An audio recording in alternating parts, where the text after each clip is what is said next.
Greetings to everyone. I'm doing this short video to share with you my unbearable sadness, indeed, my uncontrollable indignation at the way Ukraine is being played with by the NATO countries. I cannot think of a more callous, cruel, cynical treatment of a whole country of people by a presumably enlightened set of nations, numbering about 30 in the North Atlantic Treaty Organization Alliance. There is none in the world today that admire more than Volodymyr Zelensky, the president of Ukraine. And yet, there is none other over whom my heart weeps more than in his case. No one would want to be in the shoes of Zelensky. Zelensky, in my eyes, is something of a contemporary miracle. Imagine, till quite recently, a comedian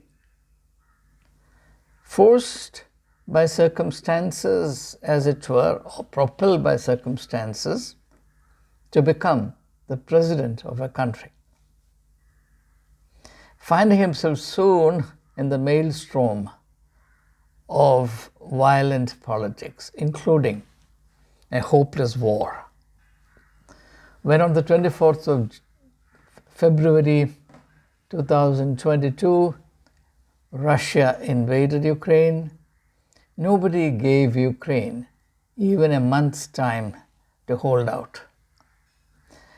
America, for its famous wisdom and in a public display of its compassion, offered to bail out Zelensky by offering him a safe passage out of Ukraine. And at that time, as if serving notice to the United States and others regarding the stuff that he's made of, Zelensky said, "It's not a joyride that I need weapons." I was astonished at that point in time to see the remarkable and unparalleled transformation of a one-time comedian into a determined, steely, iron-willed leader of a people, of a beleaguered people, who found themselves overnight in a hopeless condition. I don't want to go over the details of all that happened in the last year and a half. The Ukrainians have shown to the whole world, to the amazement of everyone who is sensible, the incredible resilience of a people and the determination to fight it out rather than surrender to the insolent might of a neighboring nuclear nation. All I want to do is to highlight two particular aspects of this huge tragedy which is playing out right under our nose. First of all, the United States and the United Kingdom are singularly responsible for the miserable plight in which Ukraine is today. They, together with Russia, walked the naive, unsuspecting, gullible Ukraine into this trap. Through what's known as the Bucharest Memorandum, Ukraine was denuclearized. The then leaders of Ukraine were persuaded to hand over its tremendous arsenal, nuclear arsenal, of some 1,900 nuclear warheads to Russia. In exchange for that, Ukraine was given, on purpose as it now seems in retrospect, a dubious, wishy-washy assurance of protection, of territorial integrity. There was no guarantee. Guarantee would have bound the US and the United Kingdom to act, some kind of vague assurance was given. So in 2014, when Russia annexed Crimea, neither the United States nor the UK batted an eyelid. It was simply treated as a fait accompli. This, of course, encouraged Putin. Why wouldn't it? And by 2022, his ambition took the next logical step forward, and the attack, the invasion of Ukraine began. The rest is history. So my humble submission is this. But for the role that the United States and the United Kingdom played way back in 2004, Ukraine would not have been in this present unthinkable hellish state. Tens and thousands of Ukrainians would not have perished. Tens and thousands of homes would not have been destroyed. The very existence of a nation would not have been imperiled to the extent it has been today. But when it happened, both countries began to take care of their own backside. Now, what we have seen thereafter is an incredibly shameless display of cowardice. America and other countries, NATO countries, European countries, have absolutely no problem in accepting the blatant hypocrisies and discriminations in the scenario. Russia has the right de facto to launch any attack on Ukraine, but Ukraine should not attack Russia, especially using borrowed weapons. Russia has the right to enforce, if it chooses, a no-fly zone over Ukraine. But no other country should have the same right on invitation by Ukraine. Russia can inflict any amount of damage to Ukraine. But Russia says, don't touch my territory, don't attack anything on my territory. All this is internationally accepted, nobody questions it. I find it really amazing. Let that be. Now let me come to the concluding part of what I want to say. As of now, the NATO countries are in summit. Yesterday, they addressed the question of admitting Ukraine to the NATO alliance. The predictable has happened. Volodymyr Zelensky went there, half frustrated, half hopeful, that some kind of timeline would be fixed on admitting Ukraine into the NATO alliance. Nothing of the sort happened. Instead, a typical announcement. Ukraine will be admitted in due course as when conditions are met. Now, the statement doesn't say what those conditions are. There is, of course, predictably no anticipation about when the circumstances propitious for admitting Ukraine into the alliance would come, because after all that depends on the ongoing war, because a country that's already embroiled in war cannot be admitted into the NATO alliance. And yet, the alliance unequivocally and very assertively states its position, its intention to admit Ukraine into the alliance at a future date. Now, all I want you to consider is this. What is the intention? What is the intention writ large over this scenario? It's only one thing. America and the NATO nations want to prolong the misery of Ukraine. Because the logic is very simple. Even elementary school child will know this. The one thing that Russia will not accept, cannot accept, is Ukraine becoming a NATO ally or a member of the NATO alliance.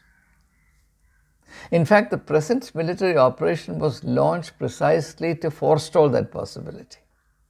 The best way to avoid that headache forever is by annexing Ukraine, so that either by annexing Ukraine in toto or by toppling the present government and installing a puppet government that would move only as per the instructions given from Moscow, from Kremlin.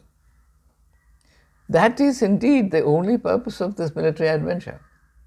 That being the case, for America and the fellow NATO alliance countries to say that we'll definitely admit Ukraine at some indeterminate future date has only one intention, that the conflict in Ukraine should never end.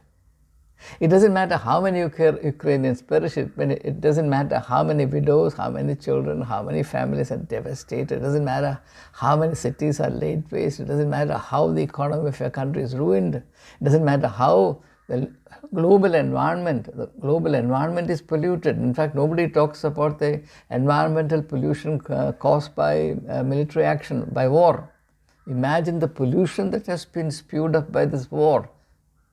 Unbelievable. It's equal to the industrial pollution created by at least 10 nations. Nobody talks about that, because every country must have the right to wage war. The integrity of creation, climate change, etc., all that can wait. The right to war is prime. So, unfortunately, Ukraine has been turned into a mere pawn in the cynical political game of the United States of America. America wants to use Ukraine as a permanent bleeding point for Russia.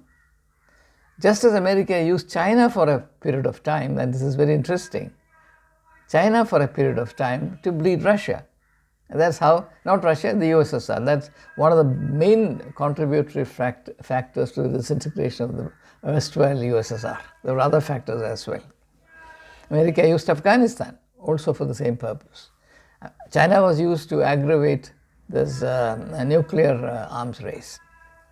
And Afghanistan was used to trap Russia there for a period of 10 years, and Russia was going to bleed there. And America created and armed the Taliban to the teeth. Taliban was entirely an American creation, and Afghanistan was destroyed. The people of Afghanistan were consigned to unending misery. Even today they have not recovered from it, and they won't recover from it for the foreseeable future.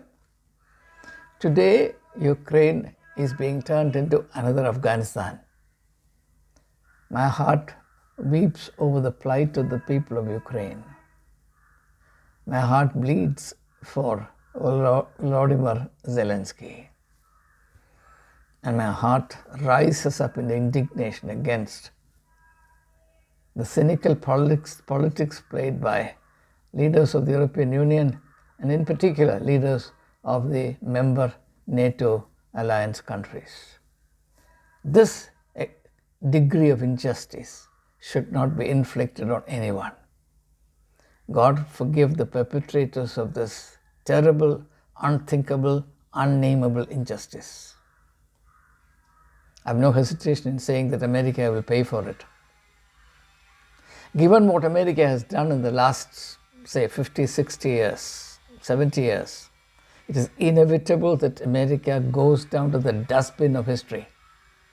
No other country has done as much injustice as America has done.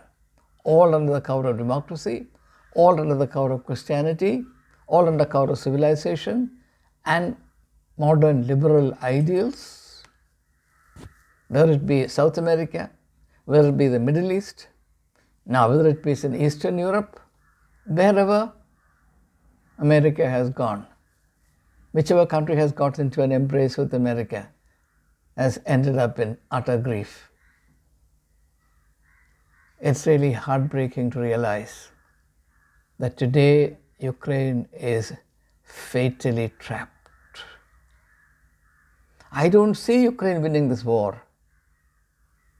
I don't see Ukraine surviving this war to become a member of the NATO alliance. That day will never come. There's only one way America and the NATO member countries can do justice to Ukraine. they should issue a public statement. They should take an unambiguous public stand that if the security and the viability of the Ukraine state, Ukraine as a nation, is threatened by America, then NATO will intervene no matter what the consequence.